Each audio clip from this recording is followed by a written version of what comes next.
Hello ladies and gentlemen, nizere ko mumeze neza dukurikiranye gatanu kuri gatanu, njye ugiye kubagezaho amakuru n'ikiki nk'ibisanzwe.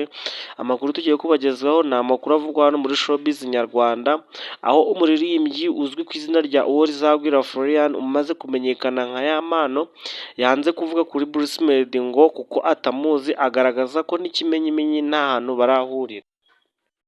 Kandi uyu muhanzi yabigarutse mu kiganiro yajyanye na televiziyo y'u Rwanda, aho yari ari kugaruka ku buryo yatumiwe kuririmba mu gitaramo cya The Ben aheruka gukorera muri BK Arena. Umunyamakuru yamubajije icyo avuga kuri Bruce Melody wari umaze iminsi avugwaho kudacana uwaka na The Ben, nyuma bikagaragara ko yaje kuza mu gitaramo cye. Aho uyu muhanzi yabigarutseho asubiza ati Bruce Melody nta kintu mfite cyo kumuvugaho, abagabo bo muri 155am ntacyo nabavugaho, ntabwo nzi Melody, ntabwo turahura, nta kintu muvugaho. Kandi uyu muhanzi yakomeje abazwa uko yagize amahirwe yo kuririmba mu gitaramo cya The Ben, agaragaza ko byamubayeho binyuze mu bantu ba hafi b'uyu muhanzi barimo Muyoboke Alex ndetse na Nopcho. Avuga ko we na The Ben bahuye akaza kumubwira ko akunda ibihangano bye, ko ashaka kuzamubona ari kuririmba. Ati yarambwiye ati nkunda ibihangano byawe, nshaka kukubona uririmba indirimbo zawe. Kandi uyu muhanzi yavuze ko ubwo yaririmbaga mu gitaramo cya The Ben aribwo bwa mbere yari ageze muri BK Arena.